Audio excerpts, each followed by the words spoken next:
আমরা রোজ ঠাকুর ঘরে হাত জোড় করে কাঁদি, কিন্তু মায়েরা ঠাকুর ঘরে বসে কাঁদতে সবাই পারে, কিন্তু মায়া কান্না কাঁদা সহজ, প্রেমের কান্না কাঁদাটা কিন্তু সহজ কথা নয়।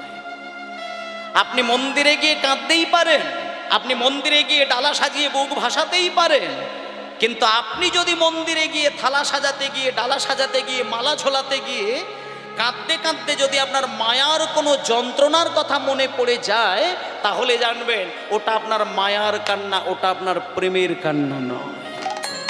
ওই চোখের জল ভগবান কোনোদিন গ্রহণ করেন না।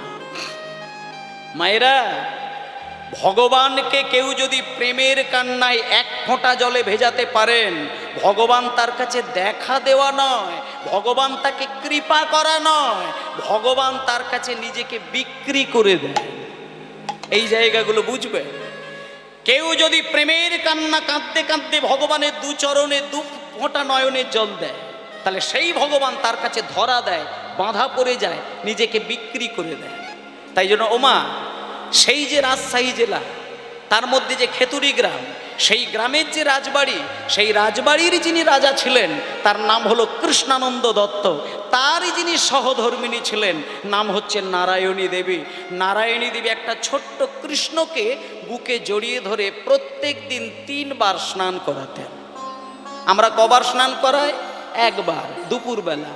কিন্তু নারায়ণী দেবী 3 বার বুকে জড়িয়ে ধরে স্নান করেন। কোন জলে? গঙ্গার জলেও নয়, পদ্মার জলেও নয়, নয়ন জলে 3 বার বুকে জড়িয়ে ধরে স্নান করায়। স্নান করাই বুকের মাঝে জড়িয়ে ধরে চোখের জলে ভাসতে ভাসতে।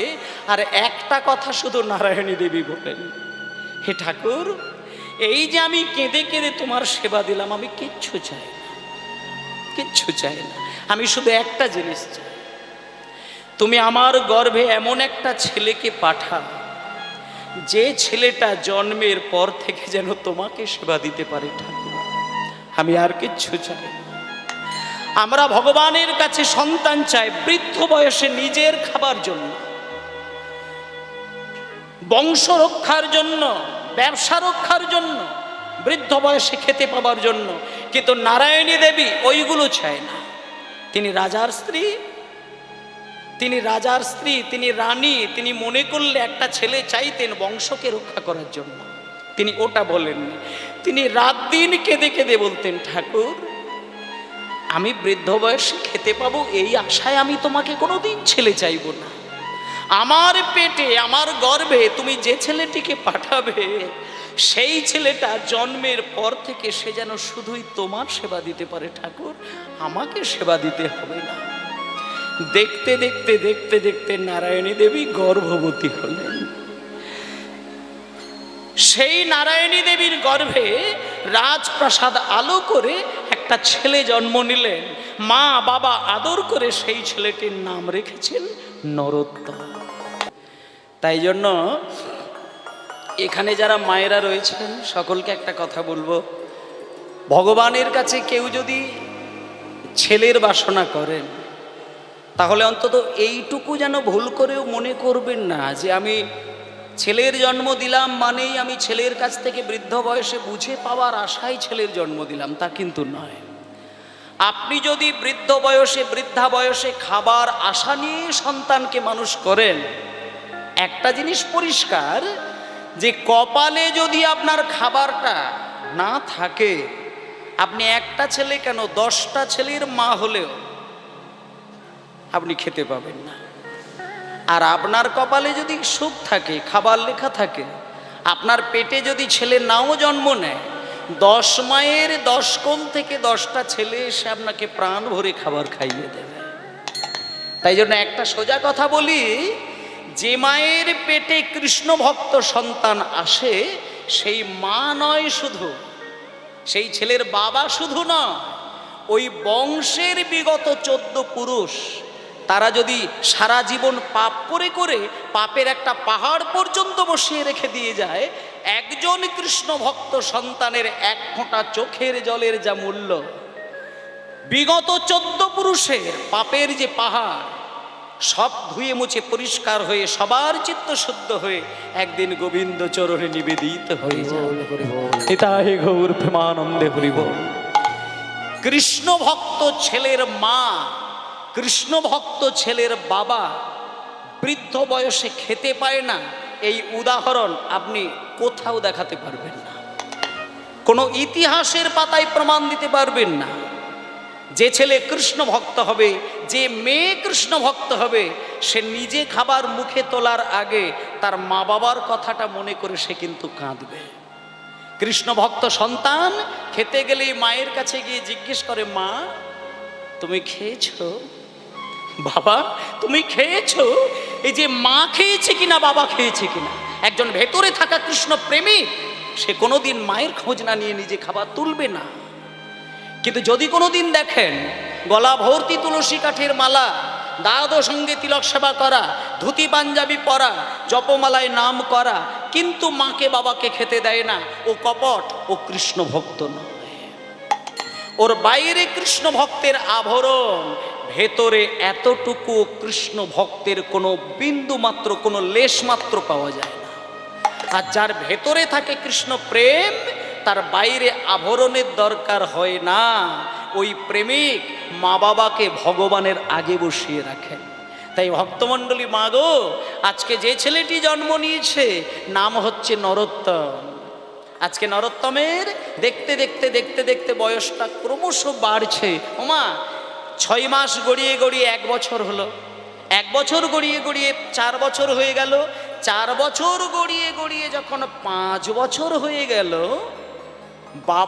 বাবা একদিন নরোত্তমকে কাছে নিয়ে মনে মনে চিন্তা করছে, খোকা রে, এই খোকা, আমার টাকা পয়সার অভাব নেই, তোকে মানুষ করার জন্য আমার অনেক টাকা রয়েছে, পয়সা রয়েছে, সোনাদানা রয়েছে, গয়নাগাটি রয়েছে, জমি জায়গা রয়েছে, কিন্তু একটা কথা বলি খোকা, শোন, আমি তোকে ডাক্তার, মাস্টার, উকিল, ব্যারিস্টার, ইঞ্জিনিয়ার, এই এখনকার দিনের যেটা, মায়েরা, ছেলেকে যদি টাকার মেশিন বানানো হয়, সেই মা বাবা মনে মনে চিন্তা করেন যে আমি একটা আদর্শ ছেলের মা হলাম কি বাবা হলাম। কিন্তু একটা কথা বলি মা, টাকার মেশিন বানাতে পারেন আপনি, কিন্তু একটা মানুষ বানাতে কিন্তু পারলেন না। কারণ একটা জিনিস জানতে হবে যে মানুষের হৃদয় রয়েছে, কিন্তু মেশিনের হৃদয় কিন্তু নেই। মেশিন হয়তো অনেক টাকা রোজগার করতে পারে, মেশিন হয়তো অনেক কাজ করে দেখাতে পারে, কিন্তু মেশিনের তো হৃদয় থাকে না। কিন্তু মানুষের একটা হৃদয় রয়েছে। তাই ভক্তমণ্ডলী মায়েরা, আজকে নরোত্তমে যখন 5 বছর বয়স, নরোত্তমের বাবার নামটা কি বলেছিলাম মায়েরা? বাবার নাম কি বলেছিলাম নরোত্তমের? কৃষ্ণানন্দ দত্ত। এইবার শোনেন, যখন নরোত্তমের 5 বছর বয়সটা গড়িয়ে গেল, একদিনকে নরোত্তমের বাবা মনে মনে চিন্তা করে নিলেন যে আমি আমার ছেলেকে লেখাপড়া শেখাতে গিয়ে আমার যদি রাজ সর্বস্ব বিকিয়েও যাই যাক, কিন্তু আমি ছেলেকে ওই ডাক্তার মাস্টার নয়, ছেলেকে আমি পণ্ডিত তৈরি করব। পণ্ডিত তৈরি করব, আমার ছেলে পণ্ডিত হবে, এর জন্য আমি বাবা হয়ে যা করতে হয় তাই করব। এই বলে মায়েরা নরোত্তমকে কোলে করে নিয়ে চলে গেলেন কোথায়? রাজশাহী জেলার মধ্যে সর্বশ্রেষ্ঠ একজন জ্ঞানী মহাপণ্ডিত, যার নাম হলো কৃষ্ণদাস পণ্ডিত।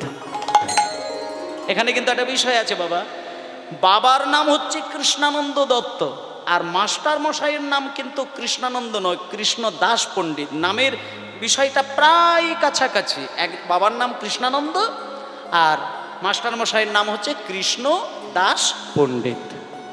এবার কৃষ্ণদাস পণ্ডিতের কাছে বাবা যখন নরোত্তমকে কোলে করে নিয়ে হাজির হলেন, তখন ছেলেকে পাশে বসিয়ে রেখে দিয়ে বাবা বলছেন, মাস্টার মশাই, আর এই যে ছেলেটা দেখতে পাচ্ছেন, এ হচ্ছে আমার ছেলে, আর এর নাম হলো নরোত্তম। তা আমি যেহেতু ওর বাবা, আমি বাবা হয়ে আপনাকে একটা দায়িত্ব দিয়ে যাচ্ছি। আমি শুনেছি আপনি নাকি এই রাজশাহী জেলার মধ্যে একজন জ্ঞানীগুণী মহাপণ্ডিত, তাই আপনি আমার ছেলেকে পণ্ডিত তৈরি করে দেবেন, তাতে আপনার যত কিছু অভাব আছে আমি আপনার পূরণ করে দেব। এই বলে দিয়ে যখন বাড়িতে চলে এলেন, মাস্টার মশাইয়ের প্রথম যে কাজ, নরোত্তমকে কাছে ডেকে নিয়ে বলছেন, নরোত্তম শোনো, কাছে এসো। আমি সবার প্রথমে তোমায় জিজ্ঞেস করব, তোমার বাবা কি করেন সেটা আগে বলো। তখন নরোত্তম বলছেন, বাবা ঠাকুর, আমার বাবা তো একজন রাজামশাই, আমি তো রাজার ছেলে। ও আচ্ছা, তুমি তার মানে রাজার ছেলে, তার মানে রাজপুত্র। বাহ, কিন্তু খোকা একটা কথা তুমি মাথায় রেখো, আমার কাছে রাজার ছেলে আসলে পরে তাকে আমি কোলে করে জড়িয়ে ধরে আদর করব, আর ওই ভিখারির ছেলেগুলো আসলে পরে তাকে শুধু ছড়ি পেটা করব, এটা আমি কিন্তু ওই জাতের মাস্টার মশাই নয়। আমার কাছে একটাই সংবিধান, রাজার জন্যে যে আইন আর পথের ভিখারির জন্যেও সেই আইন। তখন নরোত্তম বলছেন, বাবা ঠাকুর, তার মানে আপনি আমায় কি বলছেন বলুন। তার মানে আমি বলতে চাইছি যে আমার কাছে যারা লেখাপড়া শিখতে আসে, ও রাজা জমিদার বলে আমি আলাদা করে দেখি না। আমার ওই যে ছোট্ট একটা বেদি রয়েছে না, ওই বেদির ওপরে তাকে প্রথম দিনে দাঁড় করায়, আর ওই বেদিতে দাঁড় করিয়ে ছোট্ট একটা পরীক্ষা করে নিই। সেই পরীক্ষায় যে পাশ করবে তাকে আমি বাড়িতে রাখি, আর যে পাশ না করবে আমি আমার এই রাজপ্রাসাদ থেকে বাইরে বার করে দিই। যখনই বলেছে ওই বেদিতে দাঁড় করিয়ে পরীক্ষা, তখন নরোত্তম বলছেন, বাবা ঠাকুর ঠিক আছে, আপনি বলুন, আমাকে যদি পরীক্ষা দিতে হয় তাহলে আমি প্রস্তুত, আপনি বলুন আমায় কি পরীক্ষা দিতে হবে। তুমি পরীক্ষা দেবে? হ্যাঁ আমি পরীক্ষা দেব। আপনি বলুন আমায় কি পরীক্ষা দিতে হবে। শোনো, এই বেদির উপরে উঠে বসো, এখানে উঠে দাঁড়া, আর তোমার পরীক্ষাটা এমন কিছু বিষয় নয়, খুব সহজ একটি পরীক্ষা। ক খ গ ঘ উঙ, এই যে 5টি বর্ণ, এই 5টি বর্ণ দিয়ে তুমি একটা কবিতা রচনা করে শোনাবে। তুমি যদি কবিতাটা শোনাতে পারো তাহলে তুমি থাকবে, যদি কবিতা না শোনাতে পারো তুমি বেরিয়ে যাবে। এটা আমার সহজ পরীক্ষা। কিন্তু মায়েদেরকে একবার একটা কথা বলি, আপনাদের পাড়ায় যদি 5-6 বছরের কোনো ছেলে বা মেয়ে থাকে না, আপনি জিজ্ঞেস করে দেখবেন তো, কয়ে কবিতা নয়, শুধু বলবেন কয়ে শব্দ। ক দিয়ে একটি শব্দ বলতে বলবেন, তাতেই দেখে নেবেন কে কি বলে। 10টা ছেলেকে যদি প্রশ্ন করেন কয়ে কি হয়, তার মধ্যে অন্তত 8টি ছেলে বলবে কয়ে কাক। ঠিক আছে, জয় নিতাই গৌর হরি বল, গৌর হরি বল, গৌর হরি বল, হরি জয় নিতাই। আচ্ছা, তাহলে কয়ে কেউ কাক বলবে, কেউ কোকিল বলবে, কেউ কাকাতুয়া বলবে, কেউ কুমির বলবে, ইত্যাদি ইত্যাদি, যে যা খুশি বলতে পারে। কিন্তু নরোত্তমের ক্ষেত্রে মায়েরা, ওমা ওমা, কয়ে এখানে কিন্তু ওই মানে নরোত্তমকে কিন্তু শব্দ বলতে বলেননি, নরোত্তমকে বলেছে সুন্দর করে কবিতা। ক খ গ ঘ এইভাবে সাজিয়ে সাজিয়ে কবিতা। একটা 5 বছরের ছেলেকে যখন কবিতা বলতে বলেছেন, নরোত্তম চোখ বন্ধ করে হাত জোড় করে মা বাবাকে হৃদয় মাঝে স্মরণ করে নিয়ে সুন্দর একটি কবিতা রচনা করে শুনিয়ে দিলেন। মানে এটা আমাদের কাছে একটা পাওনা যে 5 বছরের ছেলের হৃদয় থেকে এত সুন্দর কবিতা আসে কি করে। কিন্তু তিনি শুরু করলেন, তিনি হাত জোড় করে বলে উঠলেন, বলছে একটা অন্ধের কাছে আপনি হিরে দিয়ে সোনা দিয়ে বাঁধানো 10 লক্ষ টাকার আয়না দিলেন, আর বাজার থেকে ওই 20 টাকা দিয়ে একটা প্লাস্টিকের আয়না দিলেন, আর অন্ধকে প্রশ্ন করলেন যে বাবা কোন আয়নাটা তোমার সব থেকে বেশি প্রিয়। অন্ধ শুধু একটা কথাই বলবে, চোখে যেহেতু আমি দেখতেই পাই না, আমার কাছে 10 টাকার আয়নারও মূল্য নেই, আর 10 কোটি টাকার আয়নারও মূল্য নেই। তাহলে অন্ধের কাছে যেমন আয়নারই কোনো মূল্য নেই, তেমন যারা গৌরাঙ্গকে চেনে না, গৌর তত্ত্ব বোঝে না, গৌরের কোনো ভাবভক্তি সম্পর্কে কোনো সচেতন নেই, সেই মানুষ যদি পণ্ডিত হয়ে যায়, সেই পাণ্ডিত্য তার অন্ধের মতন হয়ে যায়।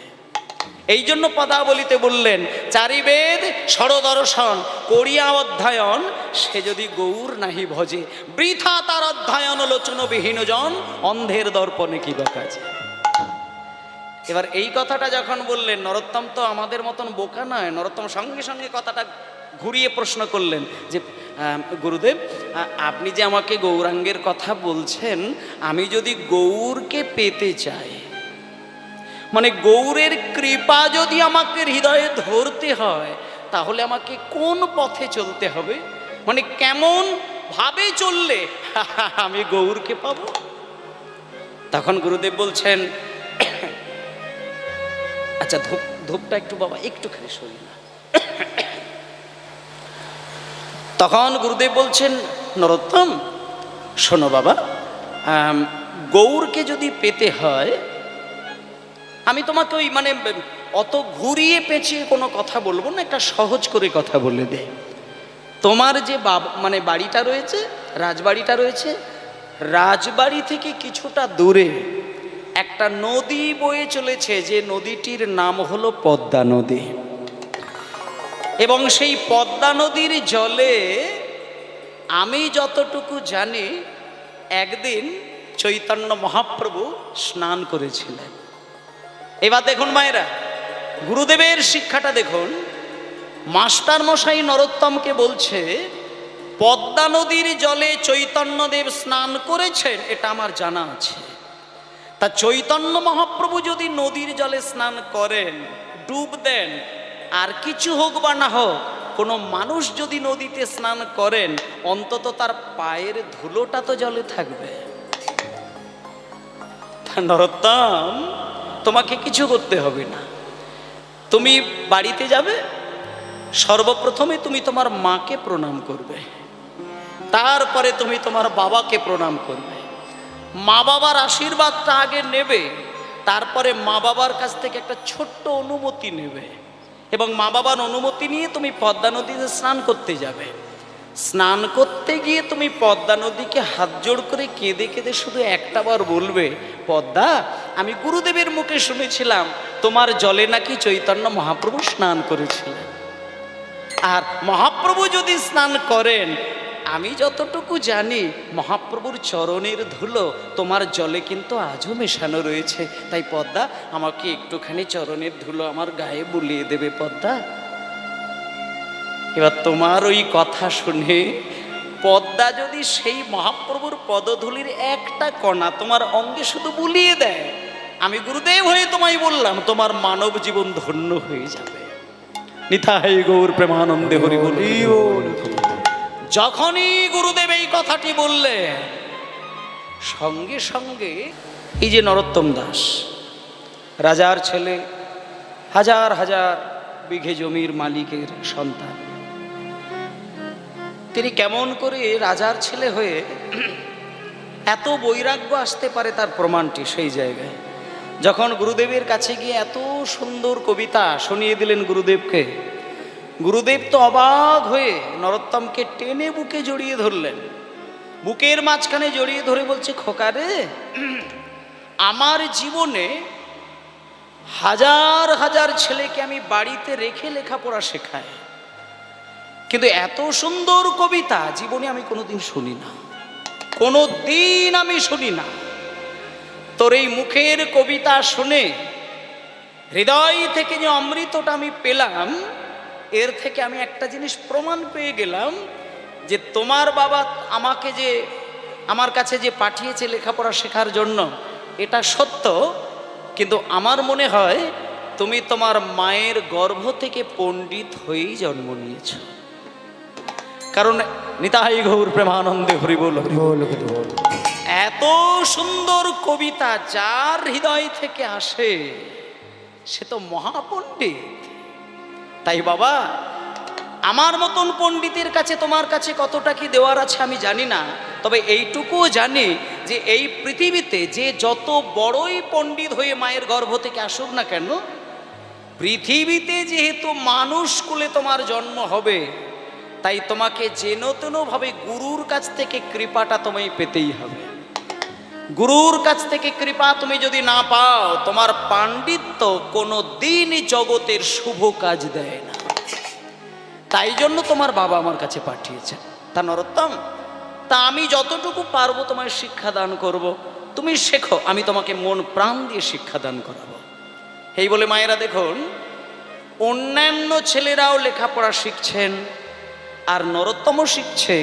অন্যান্য ছেলেদের শিক্ষা আর নরোত্তমের শিক্ষা আকাশ পাতাল ফারাক। এই যে 4খানা বেদ, 6খানা দর্শন, একটা জিনিস আপনাদের বলি, অনেক বাড়িতে বেদ আছে, অনেক বাড়িতে ভাগবত আছে, অনেক বাড়িতে গীতা আছে। আমি আমার ঠাকুরমাকে দেখেছিলাম একটা মহাভারত আর একটি গীতাকে লাল কাপড়ে বেঁধে প্রত্যেক দিন সকাল সন্ধ্যাবেলায় ধূপ ধুনো দিয়ে আর ওই গীতাকে বুকের মধ্যে জড়িয়ে ধরে চোখ বন্ধ করে ঠাকুরমা কাঁদতেন। মানে ঠাকুরমা তো পড়াশুনো জানতো না, কিন্তু গীতাটাকে জড়িয়ে ধরে সেই যে কান্না, যে ব্যাকুলতা, এইটুকু যদি কারোর মধ্যে থাকে, ওই গীতা আপনাকে কৃপা করবে। এ জন্মে না হয় পরের জন্মে গীতার সারতত্ত্ব আপনার হৃদয়ে কিন্তু থাকবেই থাকবে। তাই জন্য যারা গীতা পড়তে পারেন না, ভাগবত পড়তে পারেন না, মিনিমাম ভাগবত গীতাকে বুকে জড়িয়ে ধরে আপনি 2 ফোঁটা নয়নের জলে কাঁদুন, আপনি গীতার সারতত্ত্ব বুঝতে পারবেন। শুধু ব্যাকুল হয়ে কাঁদতে হবে, তবেই ভগবানের কৃপা পাবেন। তাই জন্য দেখুন, 4খানা বেদ, 6খানা দর্শন, এগুলো মুখস্থ করা তো দূরের কথা, একটা বেদের একটা অধ্যায়কে মুখস্থ করাতে গেলে কোনো কোনো ছেলেদের ক্ষেত্রে 5 বছর 10 বছর করে কেটে যায়। আর নরোত্তমের ক্ষেত্রে কি হচ্ছে দেখুন মা, একটা অধ্যায় নয়, সম্পূর্ণ বেদ, 4খানা বেদ। 1 বছর যখন বয়স হলো নরোত্তমের, মানে 5 বছর বয়সে শিখতে গেলেন, আর 1টা বছর লেখাপড়া শিখলেন, বয়সটা হয়ে গেল ছেলেটার 6 বছর। এবার 6 বছরের ছেলে যখন নরোত্তম লেখাপড়া শিখলেন, একদিনকে মাস্টার মশাই বেদের যে অধ্যায় থেকে যেই শ্লোকের ব্যাখ্যায় মুখস্থ বলতে বলে, নরোত্তম চোখ বন্ধ করে অনায়াসেই মুখস্থ বলে ফেলেন। মানে আপনি ভাবলেইও এগুলো অবাক হয়ে যাবেন। বেদের যে অধ্যায় থেকে যে শ্লোকের ব্যাখ্যা বলতে বলেন, নরোত্তম চোখ বন্ধ করে পাগলের মতো কিভাবে যে বলতে পারেন, সেটা গুরুদেব পর্যন্ত তার হিসাব মেলাতে পারে না।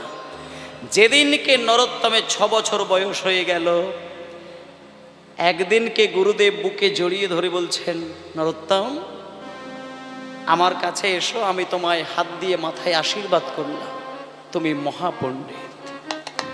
আমার কাছে যে বিদ্যা, যে বুদ্ধি ছিল, আমি তোমায় উজাড় করে দিয়ে দিলাম। আমার পাণ্ডিত্য, আমার বিদ্যা বুদ্ধি তোমাকে সব কিছু দান করে দিলাম। তবে একটা কথা বলি নরোত্তম, তুমি বেদ শিখেছ, তুমি এত এত বেদ চর্চা করেছো, জ্ঞানের ভাণ্ডার নিয়েছো, কিন্তু একটা ছোট্ট কথা আমি তোমায় বলবো, সেটা তুমি একটু পালন করবে। তুমি 4খানা বেদ জানবে, 6খানা দর্শন জানবে, সারা দুনিয়ার জ্ঞান বুদ্ধি নিয়ে থাকবে, কিন্তু তুমি গৌর সম্পর্কে যদি কিছু না জানো, তোমার ওই অত বেদবিদ্যা কিন্তু জীবনে কোনো কাজ হবে না। কেন জানো বাবা, আমি তোমাকে একটা শেষ কথা বলি। 4 বেদে ষড় দর্শন করিয়া অধ্যায়ন, 4 বেদে ষড় দর্শন করিয়া অধ্যায়ন, আর 4 বেদে ষড় দর্শন করিয়া অধ্যায়ন, 4 বেদ ষড় দর্শন অধ্যায়ন। সে যদি আমার গৌরাঙ্গ নাহি ভজে, আমার গৌরাঙ্গ নাকি বজে, এ যদি আমার গৌরাঙ্গ নাহি ভাজে, আরে বৃথা তারি অধ্যায়ন লোচনবিহীন অধ্যায়ন লোচন বিঘ্ন জন, বৃথা তার অধ্যায়ন লোচন বিহীন অন্ধের দর্পণে কি বাকাজ, অন্ধের দর্পণে কি বাকাজে, অন্ধের দর্পণে কি বা কাজে।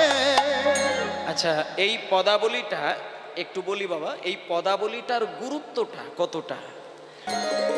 রাজশাহী জেলায় আছে খেতুরি গ্রাম, হরি হরি জেলায় আছে খেতুরি গ্রাম, রাজশাহী জেলায় আছে খেতুরি গ্রাম, রাজশাহী জেলায় আছে খেতুরি গ্রাম। আর কি অপূর্ব শোভা তার অতি মনোরম। শোভাতার অতি মনোরম, ওই কি অপূর্ব শোভা তার অতি মনোরম। কি অপূর্ব শোভাতার অতি মনোরম। কি অপূর্ব শোভা তার অতি মনোরম। নরোত্তম জন্ম নিল কৃষ্ণানন্দের ঘরে। তব জন্ম নিল কৃষ্ণানন্দের ঘরে। আরে নরোত্তম জন্ম নিল কৃষ্ণানন্দের ঘরে। নরোত্তম জন্ম নিল কৃষ্ণানন্দের ঘরে। নরোত্তম জন্ম নিল কৃষ্ণানন্দের ঘরে। আর মহাভাগ্যবতী নারায়ণীর উদরে। মহাভাগ্যবতী নারায়ণীর উদরে। মহাভাগ্যবতী নারায়ণীর উদরে। মহাভাগ্যবতী নারায়ণীর উদরে। তাদের আনন্দ ধরে না, আনন্দ ধরে না, তাদের আনন্দ ধরে না। তাদের আনন্দ ধরে না। ওই রাজশাহীবাসীর মনে আনন্দ ধরে না। রাজশাহী দাসের মনে আনন্দ ধরে না। ওই রাজশাহীবাসীর মনে রাজপুত্র হলো বলে হরি হরি বল। হলো বলে রাজশাহী বাসের মনে। রাজপুত্র হলো বলে রাজশাহী বাসের মনে। রাজপুত্র হলো বলে রাজশাহী বাসের মনে। জানাই আনন্দ ধরে না, আনন্দ ধরে না। আনন্দ ধরে না। নিতাই গৌর প্রেমানন্দে হরি বল হরি বল। কয়ে কলি যুগে শ্রীকৃষ্ণ চৈতন্য অবতার হরি হরি বল। যুগে শ্রীকৃষ্ণ চৈতন্য অবতার। কয়েক কলি যুগে শ্রীকৃষ্ণ চৈতন্য অবতার। কলি যুগে শ্রীকৃষ্ণ চৈতন্য অবতার। কলি যুগে শ্রীকৃষ্ণ চৈতন্য অবতার। কলি যুগে শ্রীকৃষ্ণ চৈতন্য অবতার। কলি যুগে শ্রীকৃষ্ণ চৈতন্য অবতার। খেলিবার প্রবন্ধ কইলেন খোল করতাল। কয়ে খেলিবার প্রবন্ধ কইলেন খোল কর। কয়ে খেলিবার প্রবন্ধ কইলেন খোল করতাল। কয়ে খেলিবার প্রবন্ধ কইলেন খোল কর। কয়ে খেলিবার প্রবন্ধ কইলেন খোল করতাল। খেলিবার প্রবন্ধ কইলেন খোল কর। দাঁড়াও দাঁড়াও। কয়ে কলিযুগে শ্রীকৃষ্ণ চৈতন্য অবতার ক্ষয়ে খেলিবার প্রবন্ধে কইলেন খোল করতা। মাস্টার মশাই শুনে দেখছে কি সর্বনাশ। হ্যাঁ নরোত্তম, আরে এই কবিতা কি তুমি এর আগে কোনোদিন কোথাও শুনেছো নাকি তোমার মা বাবা এগুলো শিখিয়েছেন? তখন নরোত্তম বলছেন, বাবা ঠাকুর আপনার আশীর্বাদে আর মা বাবার আশীর্বাদে এই কবিতা আমার হৃদয় থেকে আমি সৃষ্টি করে আপনাকে শোনাচ্ছি। তখন নরোত্তমকে বলছে, আরো বলো আরো বলো, আমি শুনবো। ক্ষয়ে খেলিবান মন্দে কইলেন হরি হরি বল। খেলিবার প্রবন্ধ কইলেন খোল কর। কয়ে খেলিবার প্রবন্ধ কইলেন খোল করতাল। গয়ে গড়াগড়ি গয়ে গড়াগড়ি গয়ে গড়াগড়ি জান প্রভু নিজ সংকীর্তনে হরি হরি বল। প্রভু নিজ সংকীর্তনে। কয়ে গোড়াগড়ি জান প্রভু নিজ সংকীর্তন। কয়ে গড়াগড়ি জানে প্রভু নিজ সংকীর্তনে। কয়ে গোড়াগড়ি জান প্রভু নিজ সংকীর্তন। ভয়ে ঘরে ঘরে হরি নাম দেন সর্বজনে। ঘরে হরি নাম দেয় সর্বজনে। কয়ে ঘরে ঘরে হরি নাম তিনি সর্বজনে। কয়ে ঘরে ঘরে হরি নাম দেয় সর্বজনে। উচ্চৈস্বরে উময় উচ্চৈস্বরে উময় উচ্চৈস্বরে গান প্রভু জীবের লাগিয়া। উচ্চস্বরে গান প্রভু জীবের লাগিয়া। উচ্চস্বরে গানে প্রভু জীবের লাগিয়া। হরি হরি হরি বল। গান প্রভু জীবের লাগিয়া। উচ্চস্বরে গানে প্রভু জীবের লাগিয়া। জয় চৈতন্য করল জীবে কৃষ্ণ নাম দিয়া। চৈতন্য করল জীবের কৃষ্ণ মোদিয়া। চৈতন্য করল জীবের কৃষ্ণ নাম দিয়া। চৈতন্য করল জীবের কৃষ্ণ নাম দিয়া। এই বাবা বাবা রে, আরে এত সুন্দর কবিতা জয়নীতি। ওই ছোট্ট ছেলেটা গুরুদেবকে প্রণাম করে সোজা চলে এলেন মায়ের কাছে। ভজ রাধা কৃষ্ণ গোপাল কৃষ্ণ কৃষ্ণ কৃষ্ণ বল মুখে মনোরে। ভজ রাধা কৃষ্ণ হরি হরি হরি হরি বল। গোপাল কৃষ্ণ কৃষ্ণ কৃষ্ণ বল মুখে মনোরে। আর ভজ রাধা কৃষ্ণ গোপাল কৃষ্ণ কৃষ্ণ কৃষ্ণ বল মুখে মনরে ভজ রাধা কৃষ্ণ গোপাল কৃষ্ণ কৃষ্ণ কৃষ্ণ বল মুখে মনোরে ভজ রাধা কৃষ্ণ। আরে হরি দিন বন্ধু চিরদিনের বন্ধু হরিদিন বন্ধু চিরদিনের বন্ধু হরিদিন বন্ধু চিরদিনের বন্ধু। আরে জীবের চির সুখে দুঃখে হরিদিন বন্ধু চিরদিনের বন্ধু বলি হারি জীবের চির সুখী দুঃখে আবার ভজনারে শরণার বিন্দ ভজনার চরণার বিন্দ। আর দুস্তর মায়ার বিপাকে ভজ রাধা কৃষ্ণ গোপাল কৃষ্ণ কৃষ্ণ কৃষ্ণ হরি হরি বল মুখে মনরে আরে রাধা কৃষ্ণ গোপাল কৃষ্ণ কৃষ্ণ কৃষ্ণ বল মুখে মনোরে ভজ রাধা কৃষ্ণ।